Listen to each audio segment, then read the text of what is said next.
Hey guys, tonight we begin with the sun-baked, olive oil-slicked world of ancient Greece, a civilization known for philosophy, democracy, and statues that didn't believe in pants. But beneath the legends of Plato, Sparta, and golden temples lies a much harder truth. Because while ancient Greece gave us the roots of Western civilization, it also gave its average citizen a daily struggle you'd barely survive today. So before you get comfortable, take a moment to like the video and subscribe, but only if you genuinely enjoy what I do here. And let me know in the comments where you're tuning in from and what time it is for you. It's always fascinating to see who's joining us from around the world. Now, dim the lights, maybe turn on a fan for that soft background hum, and let's ease into tonight's journey together. Welcome to ancient Greece, where your day begins not with an alarm clock, but with the sun turning your house into a slow-cooking oven. Your home is a modest one, made of sun-dried mud bricks or rough stone, with small windows and no glass. Just wooden shutters to keep out the goats and maybe some breeze if the gods are feeling generous. There's no insulation, no ceiling fan, and certainly no such thing as personal space, unless you count the corner where the family goat doesn't sleep. You rise early, not because you're disciplined, but because it's already too hot to stay horizontal. In the summer, the stone walls absorb heat like a sponge, and by sunrise, your little house is radiating it back into your bones. In winter, those same walls turn into a freezer, and you're basically wrapped in a sheet hoping not to become a statue of frostbite. You probably slept on a thin mat or a straw-stuffed mattress. No pillows, just a rolled-up cloak or maybe your arm. If you're lucky, the lice left you alone last night. But probably not. There's no running water. So your morning routine involves either walking to the public fountain or, if you're rural, hauling water from a nearby well. You carry it in clay jars balanced on your shoulders, while silently praying you don't trip and shatter a week's worth of back pain on the ground. To get clean, you don't bathe in the morning. That's saved for the end of the day, if at all. You might splash your face, rub some olive oil on your skin, then scrape it off with a strigil, a curved metal blade. Think of it as a spa day, but without the spa, the day, or any real effect. And don't even think about privacy. Your family lives in the same room. You sleep together, eat together, and argue over who tracked mud in from the street. Because the street is also your hallway, your newsfeed, and your trash dump. You haven't even eaten yet, and already your back hurts, you're sweating, and your tunic is sticking in places no tunic should. And this is the best part of your day. So you've survived the sweatbox of a Greek bedroom. Time to fuel up, right? Welcome to breakfast in ancient Greece. A meal so minimal it makes modern intermittent fasting look like gluttony. Your first bite of the day? Barley bread. Stale, dense, and about as exciting as the dirt it was baked near. It's called maza, made from ground barley mixed with water, shaped into flat cakes, and left to bake either on hot stones or in the ashes of last night's fire. Think ancient granola bar, but without sweetness, texture, or joy. You might dunk it in watered-down wine, because, surprise, the water isn't always safe to drink. There's no filtration system, no boiling, no Brita pitcher in your clay pantry. So instead, everyone, from kids to elders, gets a cup of oinos mixed with water. Not for the buzz, but for survival. If you're wealthy, maybe you get a fig or two, some olives, or a smudge of goat cheese. But let's be honest, you're not wealthy. You're lucky if your bread isn't crawling with yesterday's flies and doesn't crack a tooth when you bite it. No coffee, no eggs, no fruit bowl, no honey, unless you live near a decent beekeeper and know how to bribe them. And don't expect to sit and relax. Meals are fast. No chairs, no forks, and certainly no mindful eating. You chew, you nod, and you get back to work. Oh, and if you're a woman, You don't even eat with the men. In many households, women and children eat separately, often after the males are done. So not only is the food bad, you also get to wait your turn to be disappointed. The irony: ancient Greeks are the same people who gave us symposiums, banquets, and poetic odes to wine. But breakfast? That's not worth a line of verse. It's utilitarian, dry, often literally burnt. And yet you chew through it like a champion, because it's the only thing standing between you and a full day of sun, labour, and arguing philosophers. Bon appétit. Just try not to crack a molar. Now that you've choked down your stale barley brick and a splash of wine water, it's time to freshen up, or more accurately, fail to. Because in ancient Greece, hygiene wasn't so much about cleanliness as it was about ritual and oil. And soap? That's a fantasy reserved for future centuries. Your morning bath usually involves pouring cold water over your body at the public fountain or courtyard basin, unless you're lucky enough to live near a bathhouse, which most people don't. There's no shampoo, no minty body wash, and no sponge unless you stole one from a sponge diver in the Aegean. Instead, you turn to olive oil. Yes, oil. You rub it into your skin, not to moisturize, but to collect the dirt and sweat.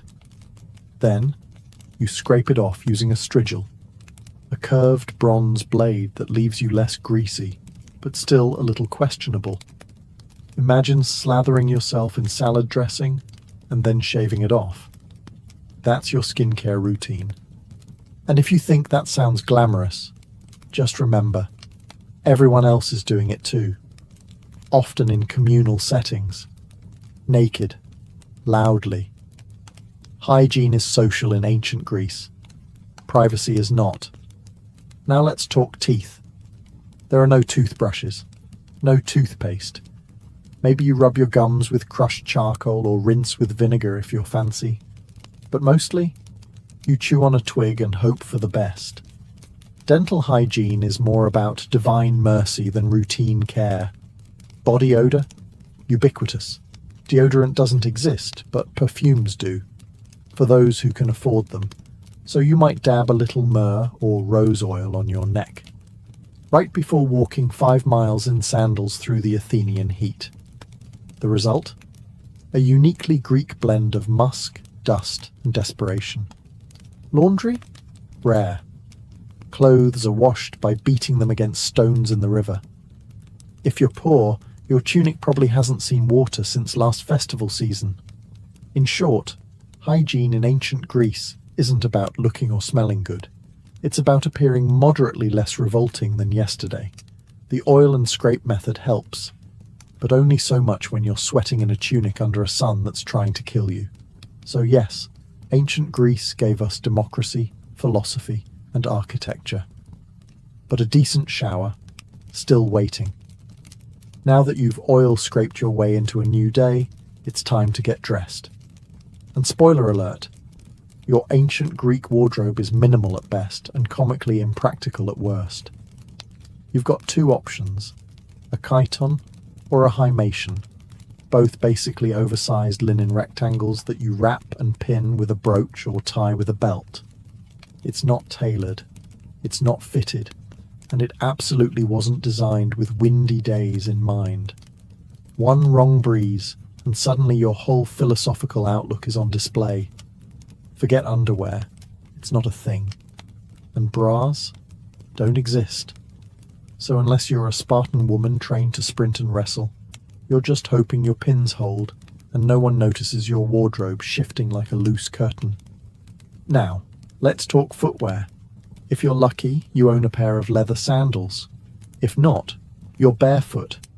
And that means a full day of walking on sun-baked stone, goat-trodden dirt, and whatever the local market has squished into the roads. Imagine strolling across a skillet in July while dodging donkey dung. That's your daily commute. Of course, there's no sun protection, no hats unless you're a farmer or sailor, And no sunscreen because you live in 450 BCE and science hasn't been invented yet. The Aegean sun? It doesn't care how philosophical you are. It will roast you. By noon your shoulders are burned, your feet are filthy, and your linen robe has stuck to you in 4 places that defy geometry. And don't forget, public nudity isn't shocking in Greek society. You might pass men at the gymnasium training in the buff, or even politicians delivering speeches in togas that barely hold together. Now, if you're wealthy, your tunic might be dyed, maybe a soft purple or saffron yellow, but most people wear off-white or brown, because dyes are expensive, and no one wants to waste good colour on the guy who fixes fishnets for a living. So you walk through your day dressed like a toga burrito, sunburned, sweating, and hoping your pin doesn't pop loose in front of the priestess. And the worst part? You're only halfway through your chores. Welcome to ancient Greece, where military service isn't a job. It's your civic duty, your social expectation, and sometimes your one-way ticket to an early grave. If you're a free male citizen, especially in Athens or Sparta, congratulations. You're automatically a soldier, whether you like it or not. By your teens, you're already training with wooden weapons and learning formations in the phalanx. That famous Greek battle strategy that involves standing shoulder to shoulder behind large shields and hoping the guy next to you doesn't trip. In Sparta, boys start military training at age 7 in the brutal agog system, a program that turns children into warriors by, essentially, starving, whipping, and isolating them until only the toughest remain. In Athens, things are gentler, but still mandatory.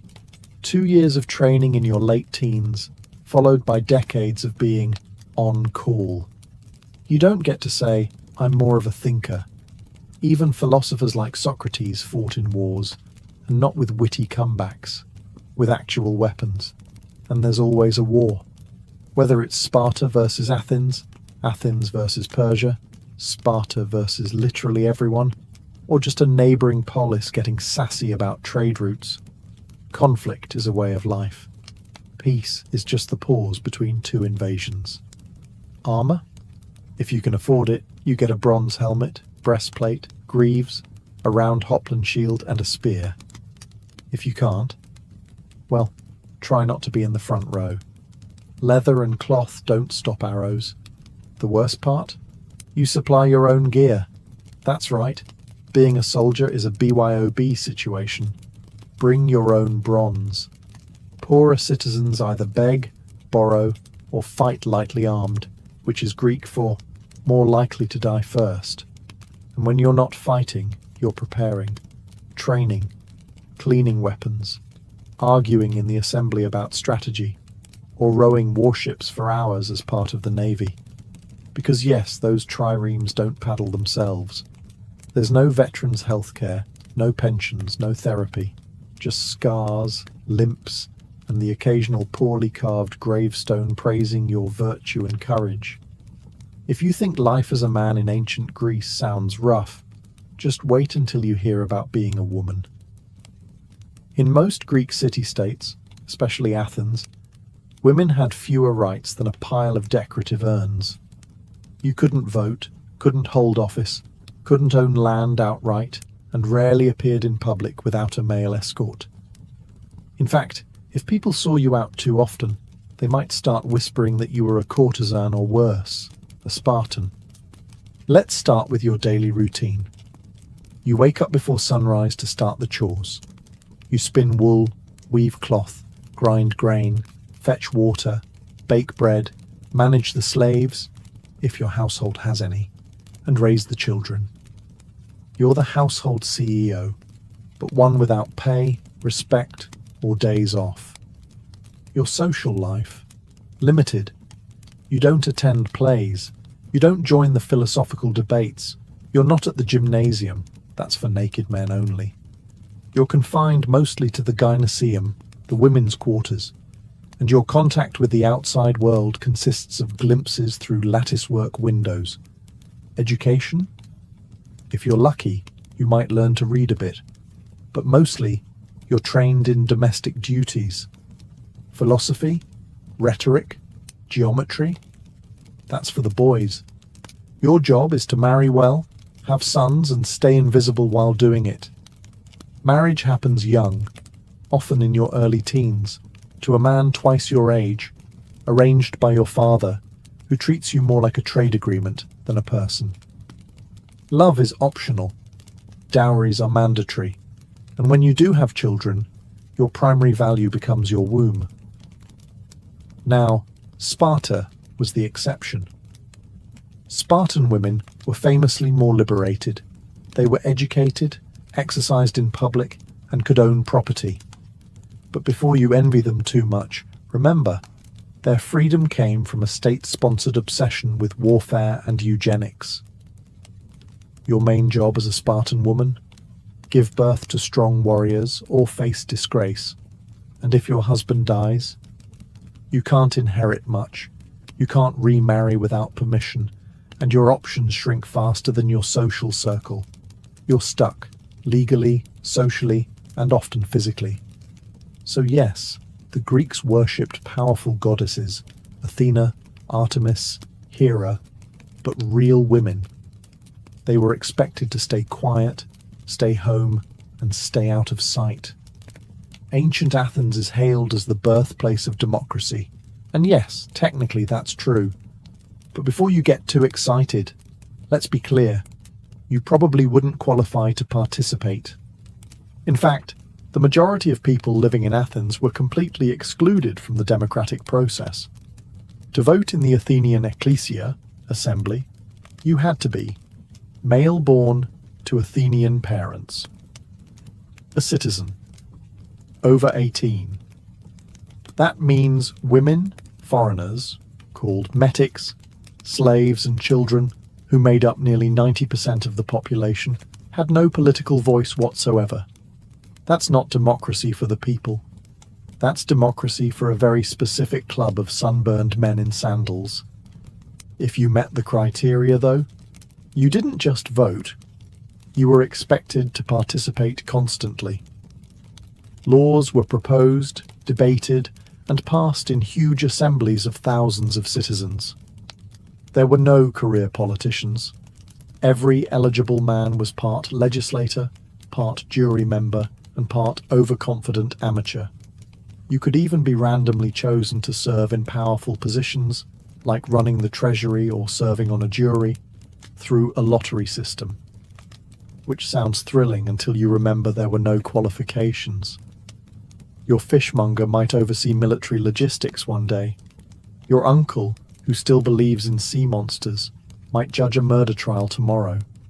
And if someone got too powerful, too popular, or just annoyed people the wrong way, ostracism.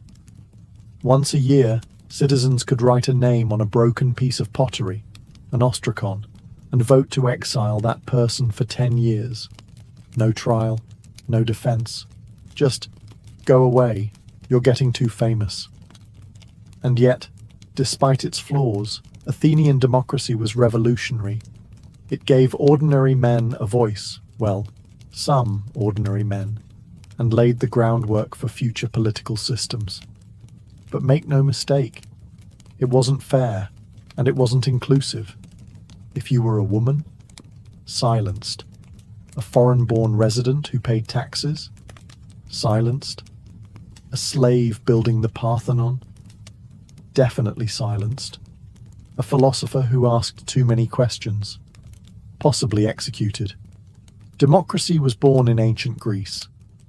But if you'd shown up expecting equal rights and inclusive politics, you'd have been escorted out of the assembly and told to bring your own ostracon. In ancient Greece, slavery wasn't just accepted, it was expected. Even modest households had at least one slave. Not because the family was wealthy, but because slavery was so deeply woven into society that it felt as normal as sandals and sunburn. The idea that someone might not own another human being, practically unthinkable. Slaves weren't a specific race or ethnicity.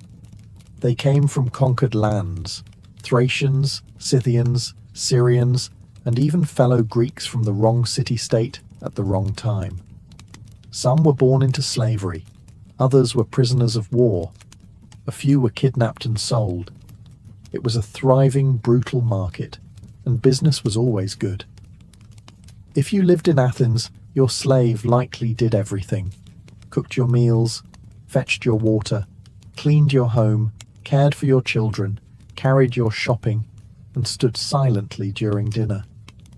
Some even handled business affairs or managed the household while the citizen owner lounged at the symposium, sipping diluted wine and debating abstract concepts like justice.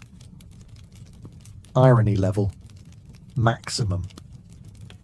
In the silver mines of Lorient, slaves, including children, laboured in horrifying conditions, crawling through narrow shafts in total darkness, inhaling toxic dust, and dying slowly for the sake of coins and civic pride.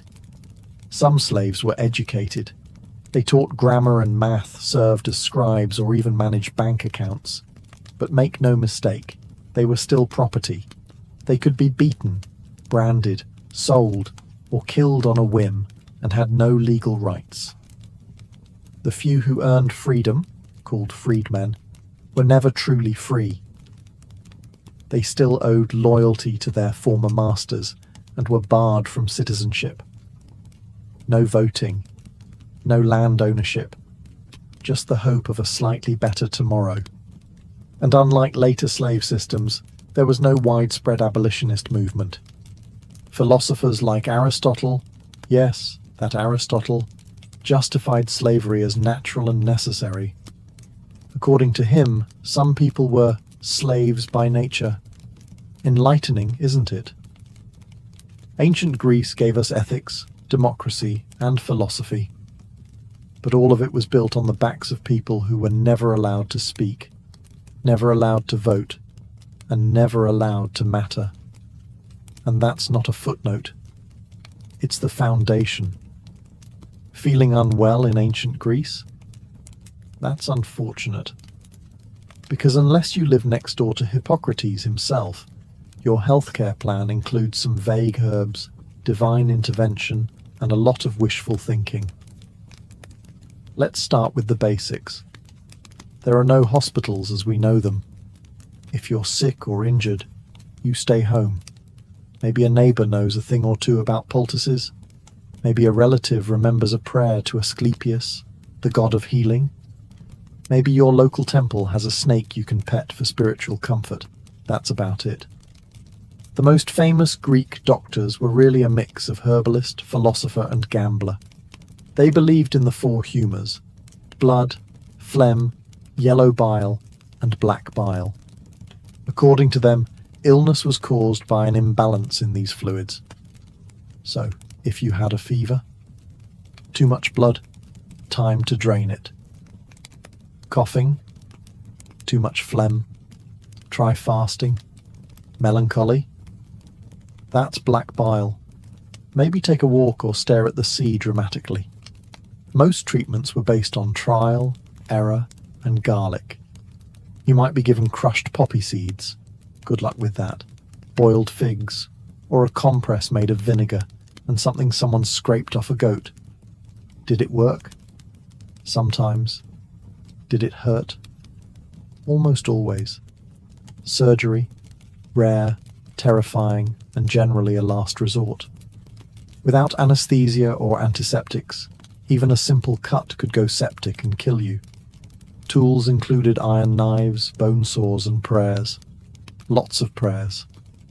And if you needed something amputated, hope you brought a leather strap to bite down on. Midwives handled childbirth, which was dangerous even on the best days. Mortality rates for women and infants were tragically high. One bad birth, one stuck shoulder, one breech baby, and that was it. If you were wealthy, you might summon a travelling physician, someone with an actual scroll and some fancy oils. If you were poor, you relied on local knowledge, street remedies, and sheer resilience, or you simply didn't recover. But hey, at least they believed in rest, clean air, and a balanced diet, so there's that. Ancient Greek medicine gave us the Hippocratic Oath, but it also gave us treatments like drink boiled cabbage water. So yes, healthcare in ancient Greece. Mostly herbs, hope, and hang on. In ancient Greece, theatre wasn't just entertainment, it was a civic duty, a religious ritual, and sometimes a full-contact sport for the soul. Let's start with the good part.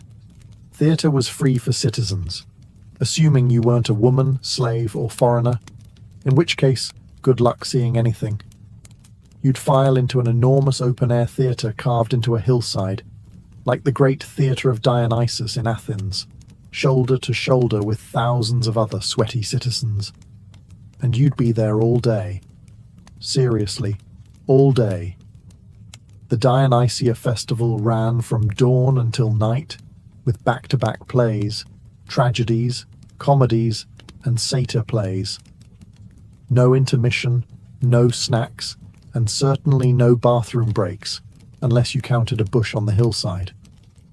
If you showed up late or acted out, you weren't just frowned at, you could be fined. The performances themselves? Wild. Tragedies were emotionally gutting. Murder, madness, war, gods destroying families because of one bad decision made 3 generations ago. You didn't come to laugh, you came to weep in unison. Then came the comedies, which weren't exactly light-hearted family fare. These plays mocked politicians, philosophers, entire cities, and bodily functions with stunning precision. Imagine if Saturday Night Live and a college debate had a baby, then dressed it in a giant phallic costume and sent it on stage. Actors wore towering masks, platform shoes, and exaggerated costumes. All male, of course, even for women's roles. The chorus sang, danced, and shouted commentary, like an ancient Greek version of Twitter, only louder and wearing tunics. And this wasn't passive viewing. The audience was loud. They booed, hissed, threw things, and argued mid-performance. Theatre was democracy with stage lights. If the play offended you, you let them know. If it moved you, you shouted, wept, and maybe re-evaluated your life. At the end of the festival, a jury voted on which playwright won. Imagine spending 3 days crying over Orestes, only to find out some bawdy comedy with a talking pig god took the prize. That's ancient Greece for you. So yes, in the theatre, you were never just watching, you were participating, and possibly throwing olives. So you've survived your tragic all-day theatre binge. Now you wander into the agora, the bustling heart of the city, and stumble right into a man wearing a cloak, holding no shoes, and asking strangers, "What is justice?" Welcome to philosophy. It's everywhere, and it's not optional. In ancient Greece, particularly in Athens, philosophy was the local sport, and the champions were names we now associate with world-changing ideas. Socrates, Plato, Aristotle. Back then, though, they were just eccentric men who talked a lot and made other people feel stupid. Take Socrates. The man made a career out of asking questions that led nowhere and dismantling people's confidence in their own opinions. You might be minding your own business, buying olives or petting a stray goat, and he'd appear, "Do you believe in truth?" I guess. What is truth? Cue 3 hours of mental spiral and a desire to move to Sparta. He never wrote anything down. His student Plato did that. But Socrates left a lasting impression, partly because Athens eventually executed him for being too annoying. Officially, it was corrupting the youth and not believing in the gods. But let's be honest, he probably just wouldn't stop asking questions during dinner. Philosophy wasn't a cozy academic hobby. It was loud, confrontational, and weirdly athletic. Debates happened in public spaces.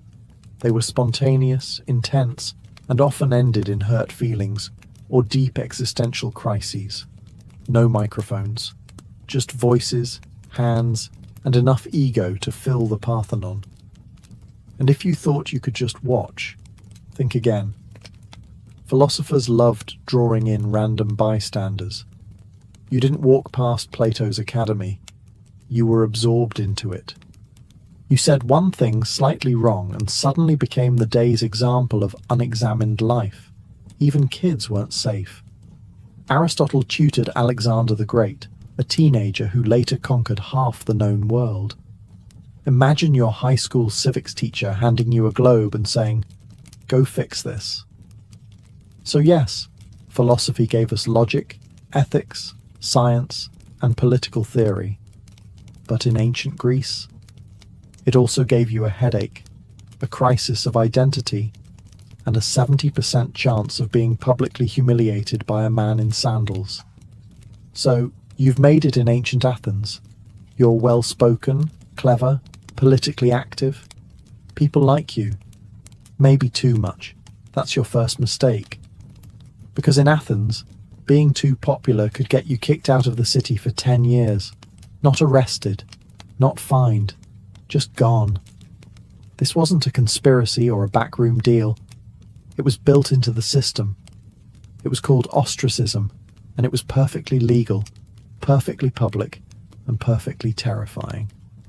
Once a year, the citizens of Athens would gather to decide whether to hold an ostracism vote. If enough people agreed, everyone wrote the name of a person they wanted exiled on a broken piece of pottery called an ostrakon. If someone got 6,000 or more votes, they were banished. No trial, no explanation. Just pack your sandals and leave. You didn't have to be a criminal. In fact, most ostracized people had done nothing wrong, except get too influential. Maybe you were a war hero, a persuasive speaker, or just had great hair. Whatever it was, your fellow citizens decided you were becoming a threat to democracy. And democracy voted to yeet you into temporary oblivion. And here's the twist. It wasn't permanent. Ostracism lasted 10 years, after which you could come back like nothing happened. Your property was untouched. Your citizenship remained. No grudges. Just a decade-long vacation you didn't ask for. Some famous Athenians were ostracized. Aristides the Just was so well liked that someone allegedly voted against him just because they were sick of hearing how virtuous he was. Brutal. Even Themistocles, the military genius who saved Athens at the Battle of Salamis, got the boot once he got too cocky. Turns out, gratitude has an expiration date. Ostracism was meant to protect Athens from tyrants, but it often punished success. So if you were ambitious, you had to walk a fine line. Be respected, but not too respected. Popular, but not charismatic enough to worry people. Think of it like a reality show where the prize for winning too many fans is being exiled to the countryside with your dignity and olive oil stash.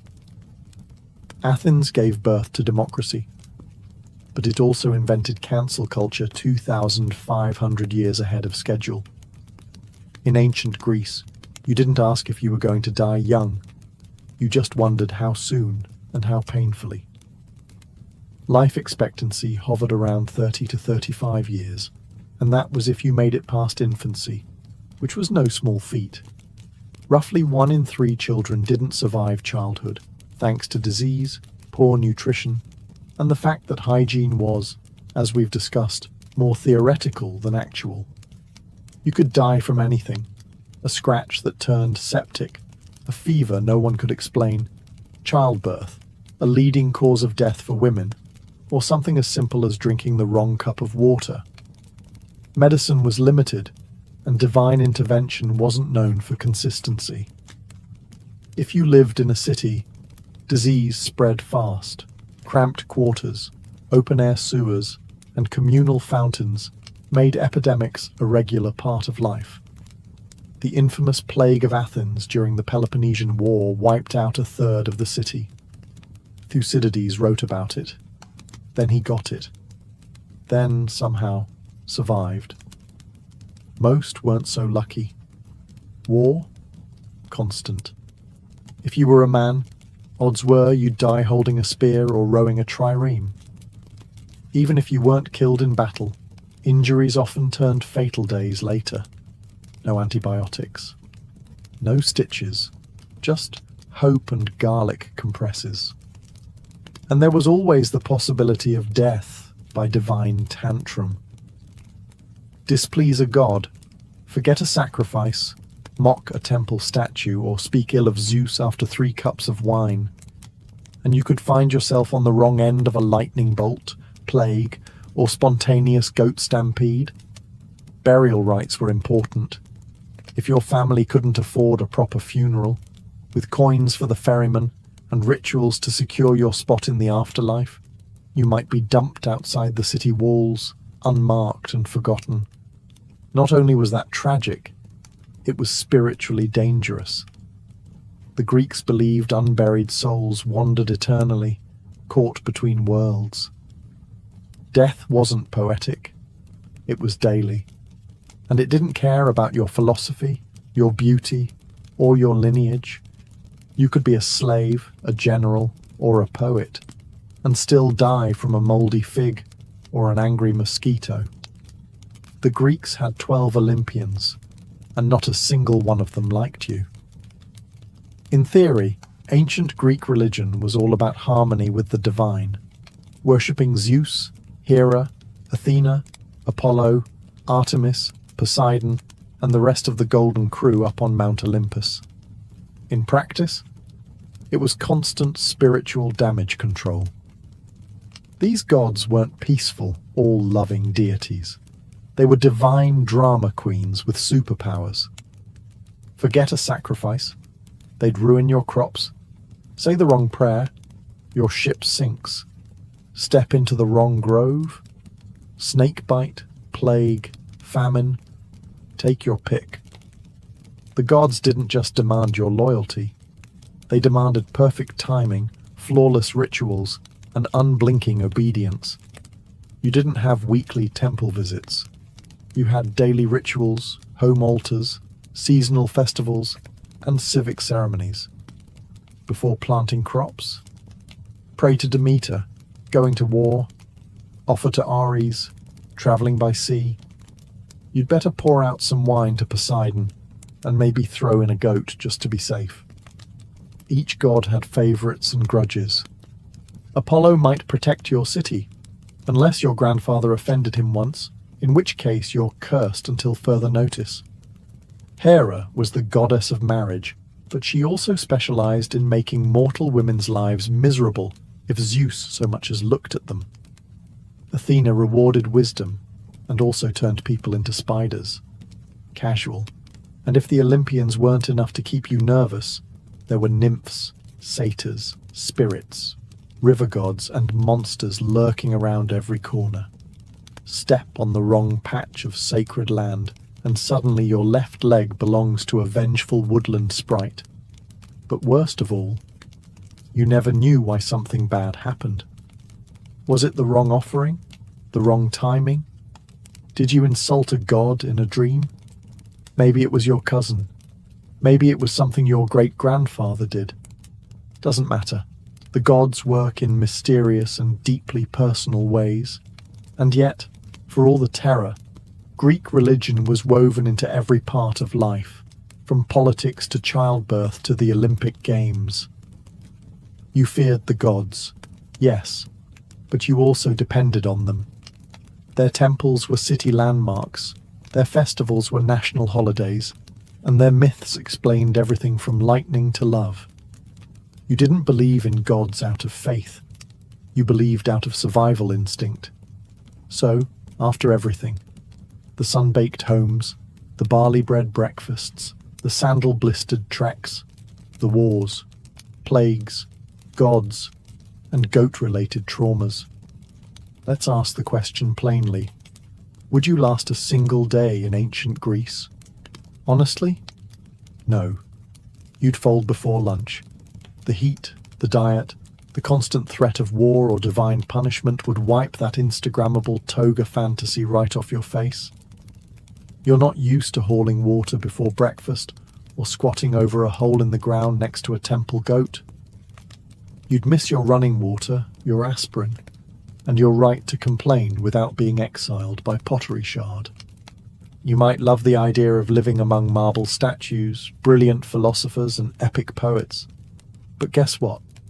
Those were the 1% of ancient Greece. For everyone else, it was back-breaking labor, limited rights, and frequent funerals. Your democracy?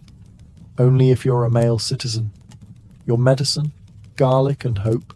Your gods? Frequently furious. Your social media? A guy yelling in the agora about justice while waving a fish. And yet, for all of that, the Greeks endured. They built temples that still stand, wrote plays we still perform, debated ideas we still wrestle with, and laid the groundwork for everything from astronomy to ethics. They didn't just survive hardship. They created civilization while sweating through it. You wouldn't last, but they did. Not because life was easy, but because they found ways to make meaning in a world full of chaos.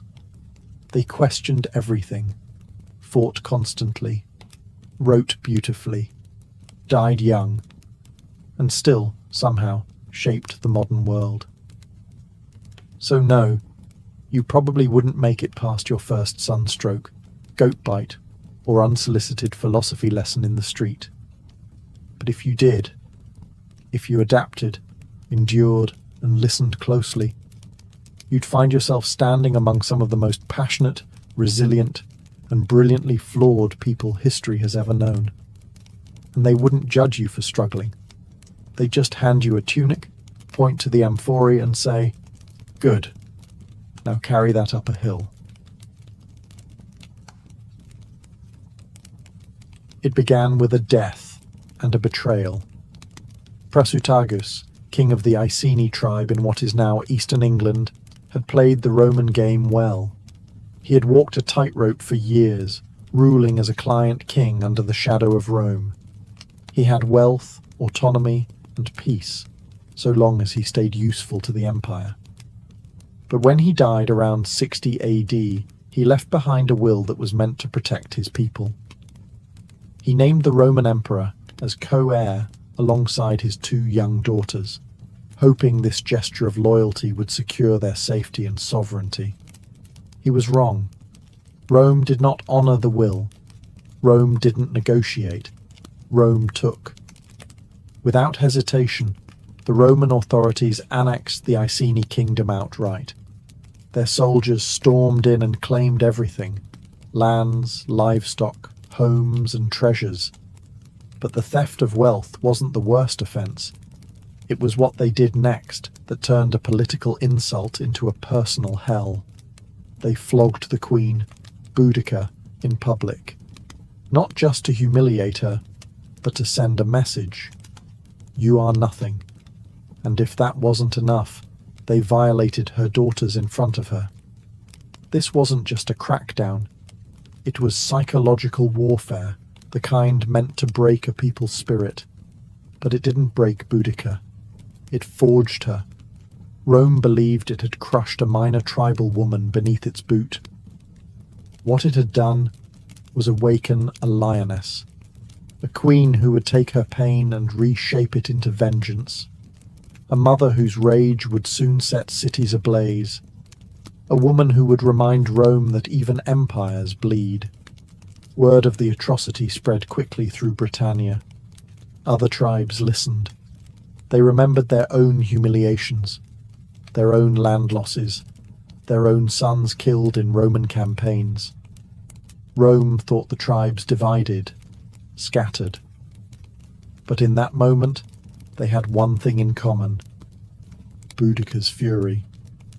What began with Rome violating one queen would soon end with the empire reeling in fear.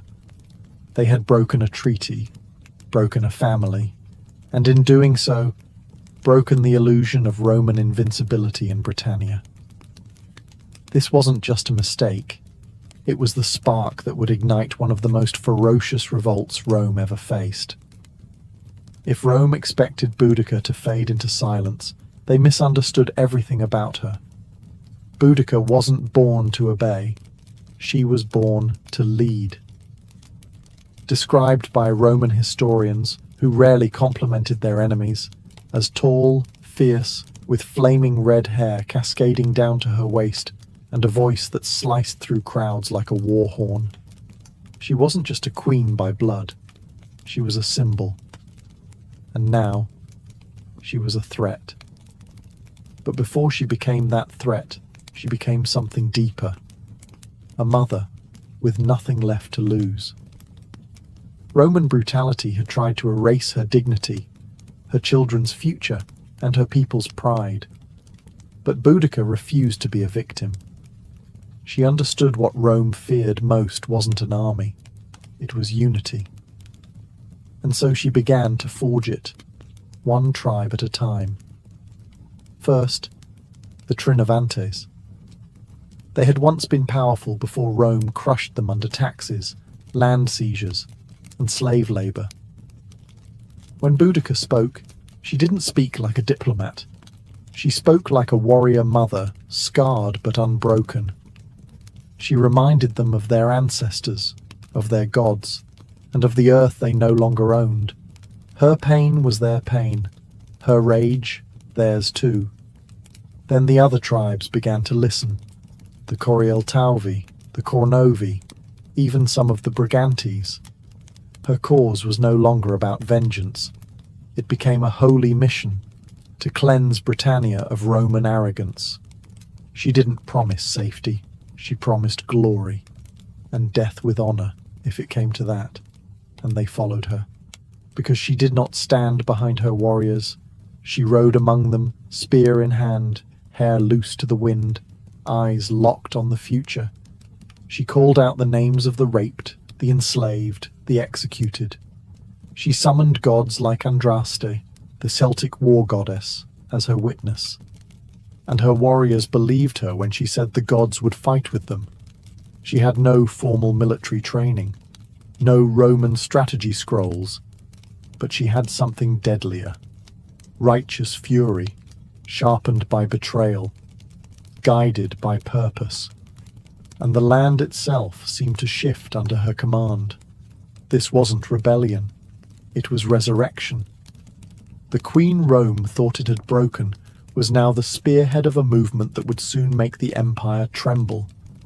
And she was just getting started. The Roman eagle had long soared over Britannia, but now the winds beneath its wings were changing. Boudica's fury wasn't a wildfire, it was a storm building with terrifying purpose. And storms need fuel. That fuel came from the thousands of Britons who had waited years, generations even, for someone to defy the empire. Someone to speak not in Latin, but in blood and iron. She gave them that voice. It started with war councils held under sacred groves and moonlit hills. Boudica didn't sit on a throne. She stood in the dirt with her people. She listened to the anger of tribal elders, to the sorrow of mothers, and to the chants of druids who saw omens in the sky. They all spoke of one truth. Rome had pushed too far. Now it was time to push back. Warriors from the Trinovantes brought spears, slings, and ancient battle chants. The Iceni added cavalry, swift riders with wild hair and war paint, fierce and fearless. Other tribes joined with axes, blades, and torches. Even women took up arms, inspired by their queen. This wasn't just an army forming, it was a resurrection of Celtic identity. But Rome had trained legions, professional soldiers, armored, disciplined, and lethal. Boudica had to make up for that with numbers, knowledge of the land, and something Rome could never teach: hatred forged in humiliation. Soon, Boudica's army swelled to tens of thousands. Farmers became warriors, hunters became assassins. Former Roman slaves and mistreated tribal allies switched sides. These weren't soldiers who fought for pay. They fought for memory, revenge, and the right to raise children without chains. She gave a speech, her first of many. Roman historians would later record her words, albeit with their bias. But what echoes through time is clear. She vowed to win or die. There would be no surrender, no submission, no turning back. Then came the first target, Camulodunum, once a British stronghold, now a Roman colony littered with temples, statues, and villas. The temple of Claudius stood as an insult, a shrine to the emperor who had conquered them. To Boudica and her warriors, it was not sacred. It was a provocation. And it would be the first to fall. The tribes were no longer whispering rebellion. They were marching toward it, armed with fury, and led by a queen who refused to kneel. Camulodunum never stood a chance. The once proud Roman colony had become a symbol of everything Boudica's people despised. Its streets echoed not with tribal chants, but with Latin commands. Its buildings rose atop sacred ground, and towering over it all was the Temple of Claudius, a marble mockery built with forced labour, praising the emperor who had subjugated the Britons.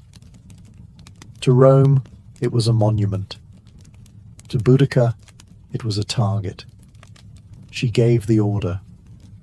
What followed wasn't a siege, it was an execution. Her army descended like a tidal wave. Roman settlers, many of them veterans who had bullied and taxed the local tribes, were caught off guard. The city had no proper walls. The few Roman soldiers stationed there were poorly prepared, expecting peace, not war.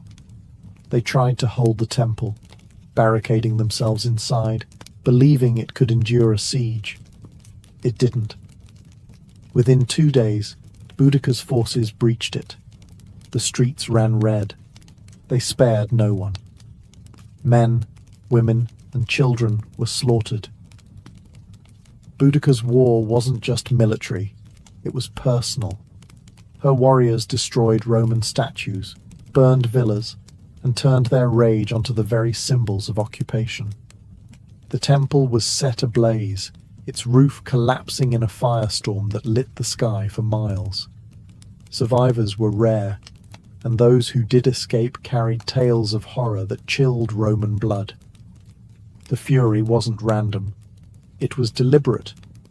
These were people who had seen their homes taken, their gods mocked, their daughters sold. Now they were reclaiming what had been stolen, with interest. Roman officials sent pleas for help to Governor Suetonius, who was hundreds of miles away in Wales, suppressing another rebellion. But by the time he heard of Camulodunum's fall, it was already ash and smoke, a colony destroyed, its citizens dead, and the flame of rebellion rising higher. Boudica didn't stay to celebrate. There was no time. She knew Rome would respond, and hard. So she pressed on, knowing that each victory brought her momentum. Her next destination was a city larger, richer, and even more vulnerable. Londinium. If Rome hadn't taken her seriously before, they would now. Camulodunum was the beginning. But it wasn't revenge yet. Not until the empire's beating heart in Britannia felt the fire. Londinium was the jewel of Roman Britannia. Founded just 17 years earlier, it had grown into a thriving hub of trade and administration. Merchants from across the empire filled its markets. Officials conducted imperial business under tiled roofs. Wealth flowed through its streets like water. But as Boudica's army marched ever closer, that wealth turned into panic. Governor Suetonius, having rushed back from Wales with a small force, arrived just ahead of the rebellion. He looked at Londinium, crowded, sprawling, defenceless, and made a brutal decision. He abandoned it. The Roman legions stationed elsewhere were too far to help. Suetonius couldn't risk his limited troops in a city that couldn't be defended. So he withdrew, taking with him those who could flee. He left behind the old, the sick, the stubborn, and those too slow to believe a woman-led army could bring down Rome. They would learn otherwise. Boudicca's forces swept into Londinium like a thunderclap. There were no walls to scale, no gates to breach. The city was open and she made it bleed. Her warriors tore through streets with the rage of generations. They didn't loot, they didn't occupy, they eradicated. The killing was systematic. Roman citizens were dragged from their homes. Entire families were butchered. Some were impaled, others burned alive in temples. No quarter was given, and no Roman symbol was spared. Villas were torched. Warehouses exploded into flame. The rising smoke could be seen from miles away, curling black against the British sky. This wasn't just a slaughter, it was a statement. The message, Rome is not invincible. Contemporary Roman sources, like Tacitus and Cassius Dio, estimated that tens of thousands died. Some accounts say the brutality exceeded even what occurred at Camulodunum. To Roman minds, this was not just a rebellion, it was apocalypse. And through it all rode Boudica. She did not hide behind commanders. She led. On chariot, flanked by her daughters, she watched as the empire's pride crumbled beneath her. This wasn't senseless violence. To her, it was justice for what Rome had done. To her family, her people, her land. And she wasn't finished. Because ahead of her stood another Roman centre, Verulamium. And beyond that, Rome's full retaliation. Rome had faced rebellions before. It had fought wars across continents. But never had it seen anything quite like Boudica. She wasn't a general trained in tactics. She didn't speak Latin. She didn't wear polished armor. Yet she had burned 2 Roman cities to the ground and butchered thousands, citizens and soldiers alike. And now, as Verulamium, a prosperous Romanized town northwest of Londinium, went up in flames, the empire began to panic. Word of her rampage had reached the Roman Senate. Emperor Nero himself reportedly considered withdrawing entirely from Britannia. Imagine that. An empire that spanned from the deserts of Africa to the mountains of Germania considering retreat because of one woman with a chariot and a cause. That's how much she terrified them. In truth, Boudica's power wasn't just in her army. It was in what she represented. Rome saw itself as unshakable, its cities as eternal, its rule as destiny.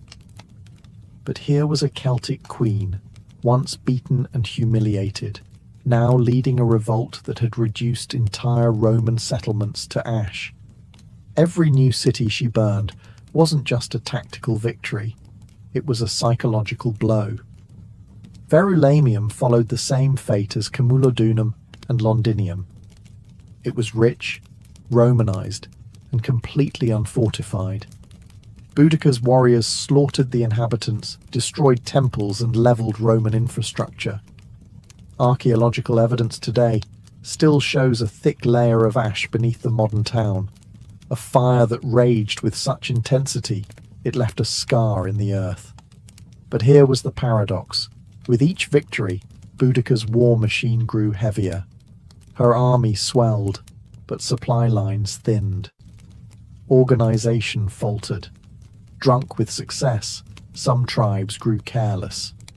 And Rome, known for its resilience, was regrouping. Governor Suetonius wasn't idle. He had retreated, yes, but not surrendered. He began gathering reinforcements, pulling battle-hardened legions from across the province. He sought the high ground, studied the terrain, and prepared for one decisive battle. Still, even with Roman strength rebuilding, there was one lingering fear in every soldier's heart. Could they stop her? Because Boudica wasn't just waging war, she was rewriting the story of conquest. And she was proving, city after burning city, that Rome could bleed and queens could strike back. The final confrontation was coming, and the empire held its breath. The fire had spread as far as it could. Now, the storm had to face steel. Governor Gaius Suetonius Paulinus had chosen his battlefield carefully. He wasn't just any Roman officer. He was a survivor. While Boudicca's warriors celebrated their victories, Suetonius was calculating. He selected a narrow defile, a tight space bordered by forest and hills, where Boudicca's numerical advantage would count for little. His army was small, maybe 10,000 strong, but every man was a trained killer, forged in the discipline of the legions. Boudicca's force, on the other hand, was immense. Some sources claim up to 200,000 warriors marched under her banner. But they weren't soldiers. They were farmers, blacksmiths, tribal chiefs, and freedom seekers, inspired but undisciplined, armed with fury but not formation. They believed numbers would crush Rome like a tide. They were wrong. As Boudicca's army approached, she gave one last speech, standing atop her war chariot, flanked by her daughters. She reminded them of their suffering, of the floggings, the rapes, the stolen lands, the burnt homes. She called upon the goddess Andraste, invoked the ancestors, and vowed either victory or death. Her warriors roared in response. They believed the gods would carry them. Then the battle began. The Britons charged. They filled the field with a primal fury, but Suetonius held firm. He let them come close, packed tight in the narrow terrain. Then, with perfect timing, he unleashed the Roman counterstrike. Spears flew in tight formation, shields locked. Gladi, short Roman swords, cut deep into the confused mass. Wave after wave of Britons crashed into an iron wall, and each time they broke. Then the Romans advanced, step by step, disciplined, precise, merciless. Behind the Britons, wagons and families had followed the army, expecting to witness Roman defeat. Instead, they became a fatal obstacle. The warriors couldn't retreat. Panic set in. The narrow battlefield turned into a slaughter. When the dust settled, it was over. Tens of thousands of Britons lay dead. The rebellion was shattered. The empire had bent, but not broken. Boudicca had thrown everything at Rome, and though she lost the battle, the memory of her stand would echo louder than the clash of swords. Her final fate would remain a mystery, but her legend was already immortal. The battlefield was silent, the roar of war replaced by the moans of the dying. Boudicca had lost, not just a battle, but a war she had set ablaze with her own hands. The ground was soaked with the blood of her people, and the ashes of their dreams drifted into the cold Britannic air. And Boudicca, she was nowhere to be found. There are no eyewitness accounts of her final breath, no clear details of her death. Roman historians offer conflicting stories. Some say she took poison, choosing death over capture. Others suggest she fell ill and died quietly in the aftermath. But what they agree on is this: she vanished. No chained queen was ever paraded through the streets of Rome. No public execution, no final humiliation. She simply disappeared, like a storm that burned itself out. But in that disappearance, something extraordinary happened. She became more than a queen. She became myth. Rome, shaken and humiliated by the scale of her rebellion, tried to bury the memory, but it was too late. Boudicca had become a name whispered in tribal songs and echoed in the sacred groves. To the Britons, she was not a defeated rebel. She was a martyr, a goddess of war and vengeance, a mother who had stood against the world's most powerful empire and made it bleed. Even among the Romans, there was reluctant respect.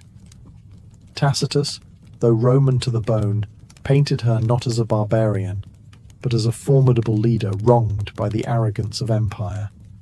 Cassius Dio wrote of her commanding presence and terrifying speeches. They feared her, yes, but they also admired her resolve. And across the centuries, Boudica refused to die. She would rise again in Victorian statues, in poems by Tennyson, in history books, in school lessons. She became a symbol of defiance, especially to women who saw in her story a fire that couldn't be extinguished.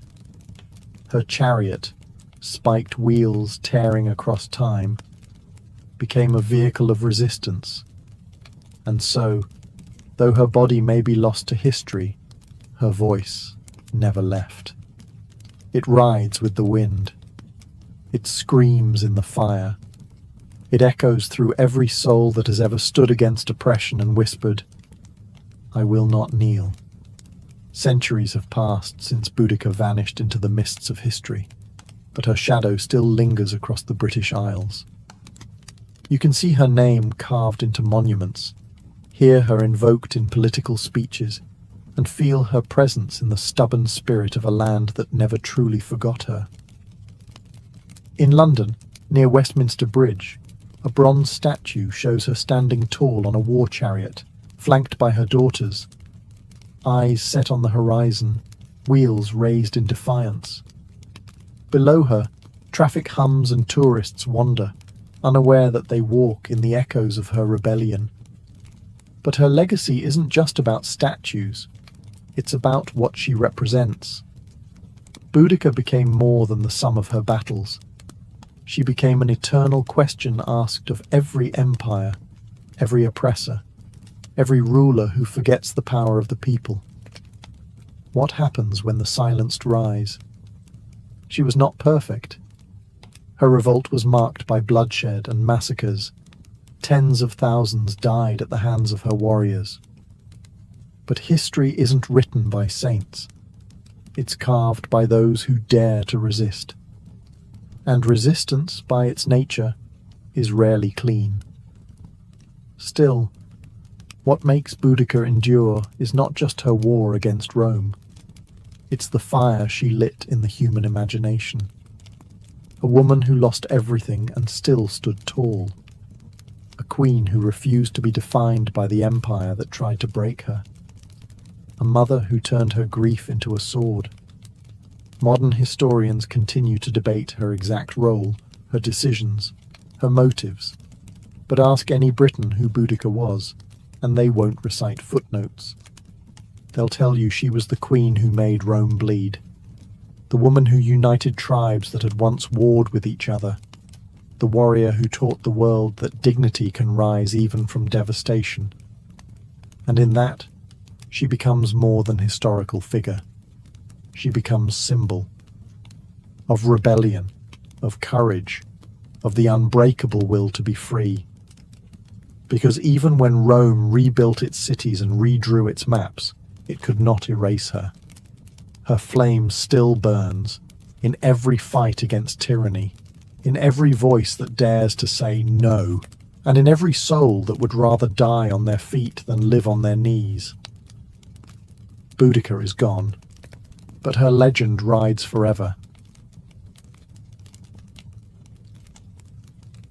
To the ancients, illness was never random.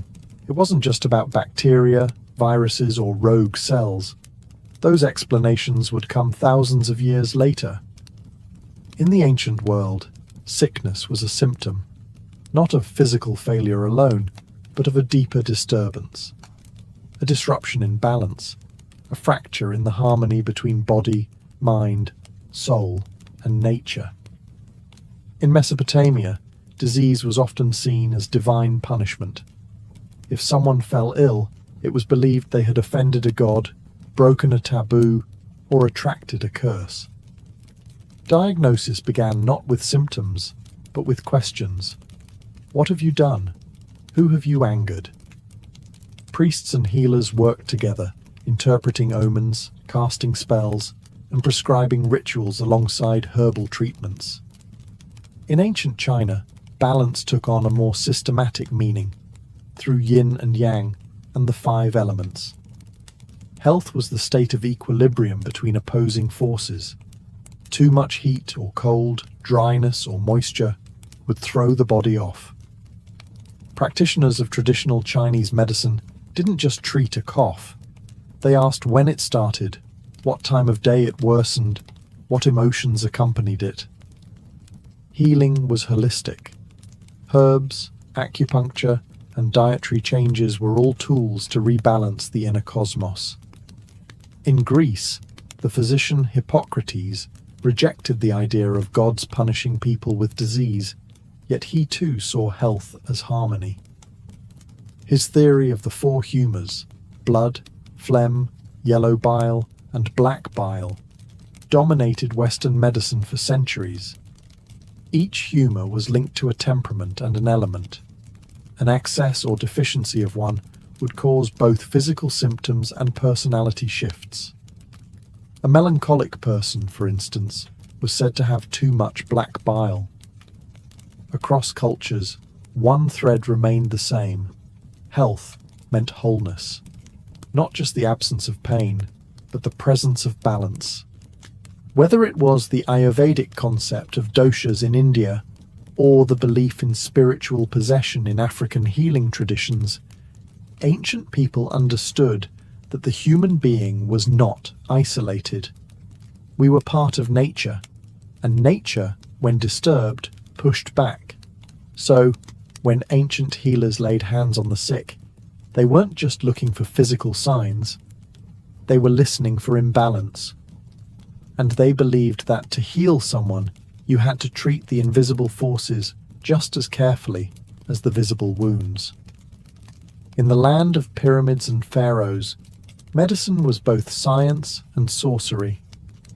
Ancient Egyptian healers, called SWNW, were not merely physicians. They were sacred intermediaries between the body and the divine. Their medical practices were surprisingly advanced, and yet deeply entwined with ritual and magic. To the Egyptians, the body could bleed, bruise, and break. But its ailments were never purely physical. The spirit, the gods, and even the afterlife played a role in every sickness. Much of what we know comes from medical texts like the Embers papyrus, dated around 1550 BCE. This ancient scroll contains hundreds of remedies for everything from toothaches to tumours. Egyptian doctors performed surgeries, set fractures, treated infections, and drained abscesses with copper tools sterilised by fire. They knew how to check pulses, how to observe urine and feces for diagnosis, and how to use a wide variety of herbs, many still in use today.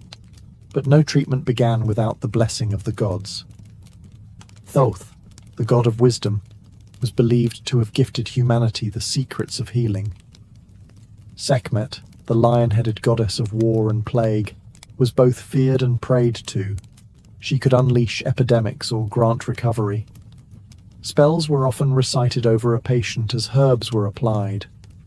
Words held power. Incantations weren't empty phrases. They were medicine in sound form. One of their greatest tools was honey.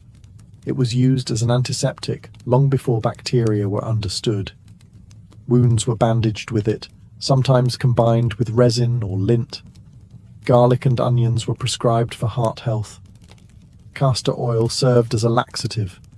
Even mouldy bread was pressed into infected wounds, a primitive antibiotic, centuries ahead of its time. Egyptian doctors treated not only commoners, but also royalty. Their skills were respected across borders. Neighbouring civilizations would seek out Egyptian physicians for difficult cases. They were, in a way, early specialists. Some focused on the stomach, others on the eyes, or even on spiritual afflictions.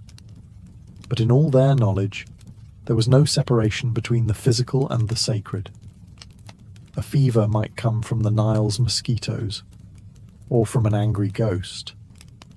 Healing the body meant pleasing the gods, purifying the soul, and restoring divine balance.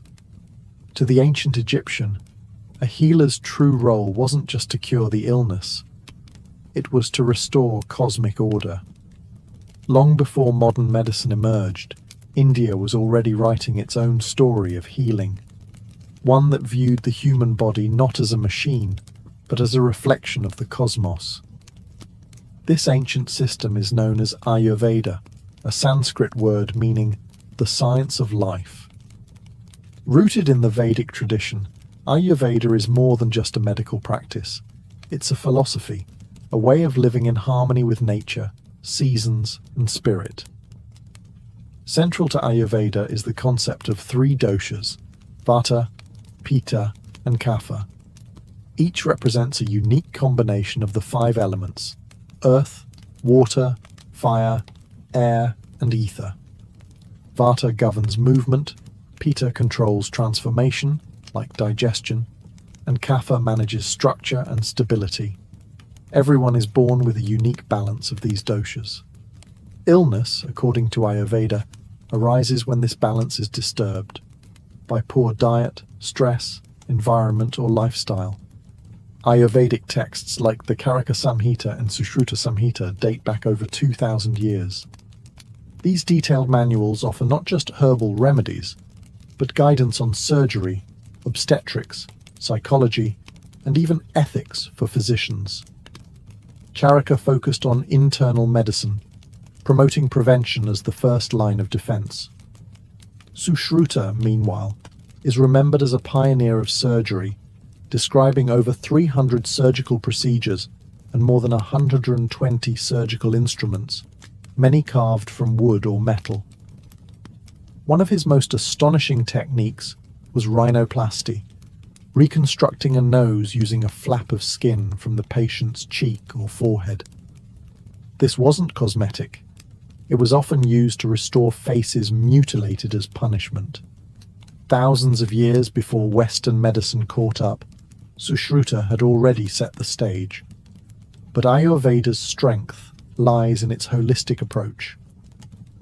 Healing the body is inseparable from healing the mind and soul. Treatments include herbal medicine, yoga, breathing exercises, pranayama, oil massages, abhyanga, and meditative fasting. Plants like turmeric, ashwagandha, neem, and tulsi weren't just food. They were medicine, purifiers, and protectors of life force. An Ayurvedic healer might treat a fever not just with herbs, but by adjusting your sleep schedule, examining your emotional health, and cleansing your digestive fire, or Agni. Ayurveda teaches that you are not separate from nature. You are nature. And when you fall ill, it is nature's call to return to balance. In ancient China, health was never just about flesh and bone. It was about energy. The invisible, vital force called qi, pronounced chi, flowed through every living being, and the key to wellness was ensuring that qi moved freely, without blockage or excess. This foundational idea would shape one of the oldest continuous medical systems in the world, traditional Chinese medicine, or TCM. To understand illness, ancient Chinese physicians first had to understand nature itself. They observed the rhythms of the seasons, the phases of the moon, the behavior of animals, and the turning of the cosmos. From these patterns emerged two core principles: yin and yang, and the five elements: wood, fire, earth, metal, and water. Yin and yang represented balance in all things. Yin was cool, dark, passive, internal. Yang was hot, bright, active, external. Every organ, emotion, and function of the body was classified under these opposing but complementary forces. Health, then, was a dynamic balance between them. A fever wasn't just a rise in temperature, it was an excess of yang. Fatigue might signal a depletion of yin. Diagnosis was an art. Physicians didn't rely on tools, they relied on the senses. They examined the tongue, felt the pulse at multiple positions, listened to the tone of the voice, and asked questions about dreams, emotions, and bowel movements. Every detail offered insight into the balance, or imbalance, of qi. To restore health, they turned to a vast toolkit. Acupuncture, the insertion of fine needles into precise points along the body's meridians, was used to unblock qi and restore flow. Moxibustion, the burning of the mugwort herb near these points, was used to warm and stimulate circulation. Cupping, herbal formulas, qigong exercises, and strict dietary adjustments all played vital roles. The ancient text Huangdi Neijing, or the Yellow Emperor's Inner Canon, compiled around 2,000 years ago, remains the foundation of TCM today. It didn't just list diseases, it explored causes, prevention, and lifestyle. It taught that emotions like anger, grief, and fear could disrupt organs, and that healing required emotional balance as well as physical remedies. Chinese medicine never separated the person from the world around them. To treat the body, one must treat the climate, the soul, and the unseen energy within. In every heartbeat, the ancients believed, qi was speaking, and the healer's task was to listen. In the temples of ancient Greece and the forums of Rome, medicine began to step away from the divine and into the realm of reason. But even here, the body was still seen as a delicate ecosystem, ruled by balance and temperament. And at the center of this worldview stood a theory that would shape Western medicine for over 1,000 years: the four humors. Developed by the Greek physician Hippocrates, and later expanded by Roman doctors like Galen, the theory proposed that the human body was governed by four fluids: blood, phlegm, yellow bile, and black bile. Each humor corresponded to an element: air, water, fire, and earth, and to a specific temperament. A healthy person had these fluids in balance. Illness? It was simply the result of too much or too little of one. If someone was feverish and aggressive, they might have excess yellow bile, a choleric imbalance. A sluggish, pale patient could be suffering from an overload of phlegm, linked to cold and moisture. Treatment, therefore, focused on restoring equilibrium through bloodletting, purging, special diets, and baths. But the Greeks didn't stop at fluids. They also believed in the healing power of observation and environment. The Hippocratic Oath, still echoed in modern medicine, urged physicians to do no harm, to observe their patients carefully, and to treat the whole person, not just the disease. Hippocrates advised his students to consider the seasons, winds, water quality, and even the patient's mood. Healing sanctuaries known as Asclepiae, named after the god Asclepius, dotted the Greek landscape. These were more than hospitals. They were spiritual retreats. Patients slept in sacred dormitories hoping to receive healing dreams. Ritual purification, exercise, diet, and prayer were all part of the cure. It was a space where reason and religion walked hand in hand. In Rome, medical practice evolved further with the rise of Galen, a Greek physician who served gladiators and emperors. He performed dissections on animals to understand anatomy, wrote hundreds of medical texts, and helped standardize humorism across the empire. Though some of his ideas were flawed, Galen's influence endured for centuries. Greco-Roman medicine, for all its mystical origins, began pushing toward a new idea: that the human body was a system. Complex, yes, but knowable. And if understood correctly, it could be brought back into harmony, not through gods alone, but through reason, ritual, and the careful art of healing. Long before written texts and formal schools of medicine, indigenous peoples around the world were healing their communities using a deeper kind of knowledge, one passed down through stories, visions, and hands-on experience with the natural world. For these cultures, medicine wasn't a profession. It was a way of life, woven into daily rituals, seasonal rhythms, and sacred ceremonies. Among Native American tribes, healers were known as medicine men and women, but their role extended far beyond physical treatment. They were spiritual guides, storytellers, counselors, and keepers of ancestral knowledge. Illness was seen as a disruption in the person's relationship with nature, with the tribe, with the spirits, or with themselves. Healing required more than herbs. It required reconnection. Plants were central to this practice.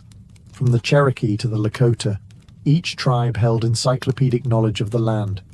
What root to chew for pain, what leaf to brew for fever, what bark to crush for wounds. Sage, cedar, sweetgrass, and tobacco were sacred, used in smudging rituals to cleanse body and spirit. Yet medicine was never just about the ingredient. It was also about intention, ceremony, and respect. Healers often worked in tandem with spiritual forces. They conducted sweat lodges, vision quests, and drumming circles. Illness could be caused by a breach in taboos, spiritual possession, or even soul loss, a condition where part of the individual's essence had fled due to trauma. In such cases, rituals like soul retrieval were performed, calling the spirit back through chanting, dancing, or guided trance. The same deep reverence for nature is seen in indigenous traditions across the globe. In the Amazon rainforest, shamans rely on powerful plant medicines like ayahuasca, a hallucinogenic brew used not for recreation, but for healing insight. They believe the plants themselves are teachers, revealing the roots of suffering through visions. In Aboriginal Australia, bush medicine includes herbs, clays, and rituals passed down through the dream time, the ancestral era that still guides indigenous identity. Healing here is about balance between body, land, ancestors, and songlines. These systems were never written in books. They lived in the songs, dances, and landscapes of the people. To indigenous healers, modern medicine may have its machines and laboratories, but the earth has always been the first pharmacy. And healing is not about defeating disease, it's about remembering who we are. Across every ancient civilization, regardless of language, geography, or belief system, there was one constant: the conviction that healing required more than herbs and surgery. It required spirit. Whether illness was seen as divine punishment, soul imbalance, or a breach with sacred forces, ancient people believed that true healing began in the unseen world, and the doorway to that world was ritual. In Mesopotamia, long before the rise of formal medicine, people turned to exorcists and priests to battle illness. Diseases were believed to be caused by malevolent spirits or offended gods. Clay tablets reveal detailed healing rites, where chants were whispered as poultices were applied. Special figurines were buried beneath houses to ward off sickness. Rituals weren't separate from treatment. They were the treatment. In ancient Egypt, no physician worked without invoking the gods. Before applying honey to a wound or bandaging a limb, the healer often recited prayers to Thoth, god of wisdom, or Sekhmet, goddess of healing and wrath. Illness wasn't just a physical attack, it was a cosmic imbalance. Healing meant realigning the patient with Ma'at, the principle of truth, order, and harmony. In many African traditions, healers called Ngangas or Sangomas used drumming, dancing, and divination to diagnose and cure. They spoke with ancestors, summoned spirits, and often entered trance-like states to travel the spiritual realm on behalf of their patients. Herbs were important, but the unseen world was always consulted first. Even in classical Greece, ritual played a role. In the Asclepiae, sacred healing temples, patients underwent rituals of purification, fasting, and prayer. At night, they slept in encoimateria, dreaming beneath statues of Asclepius, the god of healing. These dreams were interpreted by temple priests to guide treatment. Ritual wasn't superstition. It was structure. It gave shape to suffering, a language to pain, and a sense that the illness had meaning. Through symbolic acts, people could transform fear into hope, isolation into connection, and chaos into control. And more than that, it reminded them that they were not alone. Even today, science studies the placebo effect, the power of belief, the healing impact of intention. The ancients didn't need the data. They already understood. Sometimes, a word spoken in reverence can heal deeper than any blade, because not all wounds are visible, and not all medicine is made of matter. When we think of ancient surgery, we often imagine crude tools, trembling hands, and unbearable pain. But the truth is far more impressive and more human. Across the ancient world, surgery was practiced with surprising precision. These early healers didn't have anesthesia, X-rays, or antiseptics. But they had skill, courage, and a remarkable understanding of the body, earned through generations of observation, trial, and often brutal necessity. In India, the Sushruta Samhita, written over 2,000 years ago, detailed more than 300 surgical procedures. Its author, Sushruta, is considered the father of surgery. He described techniques for removing tumors, setting bones, repairing hernias, and even reconstructing noses, a form of plastic surgery. His tools were sharp, varied, and carefully categorized: forceps, scalpels, probes, and needles, many made of iron or stone. Sushruta emphasized hygiene, surgical preparation, and the importance of understanding anatomy through dissection.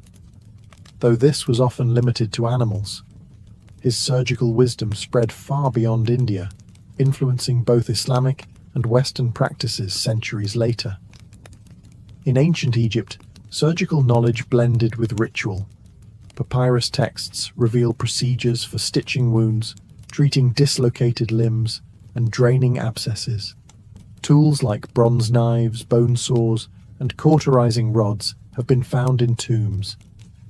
They even practiced trepanation, cutting a hole in the skull to relieve pressure or treat head injuries.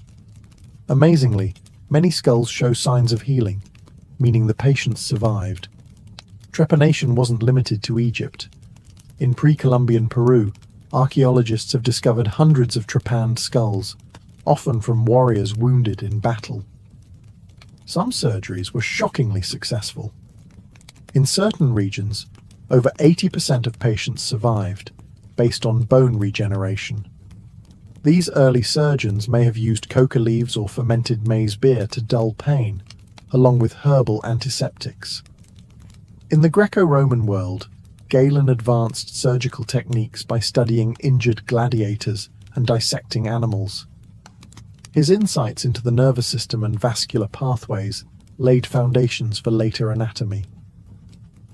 Roman military surgeons treated wounds on the battlefield with efficiency, using cautery, clamps, and ligatures. While surgery was always dangerous, it was also respected. It was the domain of those brave enough to cut into life itself, hoping to draw health from pain. These weren't butchers, they were artists of the blade. And though their knowledge was incomplete, their legacy lives on every time a scalpel is raised in healing, not harm. Today, we live in a world of digital diagnostics, robotic surgeries, and genetic mapping. We can scan a body in seconds and send prescriptions across oceans with a tap. And yet, in the quiet corners of modern medicine, the whispers of the ancient world still echo. You can find Ayurveda in yoga studios, Chinese herbal formulas in pharmacy aisles, and indigenous smudging ceremonies held in hospitals to honor patients' traditions. Medical students still take a version of the Hippocratic Oath, pledging to do no harm, just as their Greco-Roman predecessors once did. In operating rooms, we use precision tools that trace their lineage back to Sushruta's iron instruments. Concepts like holistic care, preventative medicine, and mind-body connection, now cornerstones of integrative health, are rooted in the wisdom of ancient civilizations who saw healing not as a task, but as a relationship. Even modern science has come full circle. Research increasingly confirms what the ancients believed, that stress, isolation, and emotional trauma can weaken the immune system, disrupt sleep, and cause physical pain. Meditation, once a spiritual discipline, is now studied for its effects on brain health. Forest bathing, derived from Shinto and indigenous nature practices, is prescribed for anxiety. And the placebo effect, healing powered by belief, continues to puzzle researchers who once dismissed it. It's easy to see ancient medicine as outdated. Superstition, folklore, primitive guesswork. But when we look closer, we see something profound. A worldview that treated illness not just as a broken machine, but as a disruption in being, a signal that something, somewhere, was out of harmony. And that idea still matters, because medicine isn't only about treatment, it's about meaning, about comfort, about being seen and understood. The ancients knew this instinctively. Whether they used chants, needles, leaves, or blades, they understood that healing was sacred. Today, as we push further into the future of biotechnology, artificial intelligence, and personalized medicine, perhaps we are not leaving the ancient world behind. Perhaps we are returning to it, with new tools, but the same human heart. A heart that still longs for balance, for wholeness, for healing not just of body, but of spirit. Her name drifts through history like a half-remembered melody, Sappho. A poetess from the island of Lesbos, born sometime around 630 BCE, whose voice once stirred the hearts of listeners under starlit skies, and whose words, even in fragments, still echo with longing. Unlike the grand warriors and kings of ancient Greece, Sappho's fame came not from conquest, but from emotion. Her domain was not the battlefield, but the human soul. She wrote of love and jealousy, beauty and despair, joy and yearning. She captured the fleeting moments, a glance, a blush, a tremble, and held them in verse like pressed flowers, fragile yet eternal. Very little is known of her life. No portraits, no diaries. What we have are traces, a few lines preserved by ancient scholars, quotes embedded in other works, and the ruins of papyrus scrolls lost to time. And yet these fragments shine. The Greek philosopher Plato called her the 10th muse. Centuries later, poets, translators, and dreamers would seek her, piecing her life together like an unfinished song. Sappho was likely born into a noble family on Lesbos, an island in the northeastern Aegean Sea. This was a place of music and learning, where poetry was woven into the fabric of social life. She may have had siblings, a daughter, and even political enemies, though the records are vague. She lived through exile and unrest, moments of silence and moments of song. Her world was one where most women's voices were confined to the home or stifled altogether. But Sappho defied silence. She stood apart, not with rebellion, but with beauty.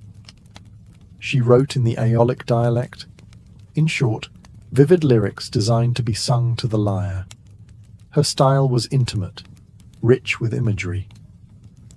Evening star, you bring back all that the shining day has scattered.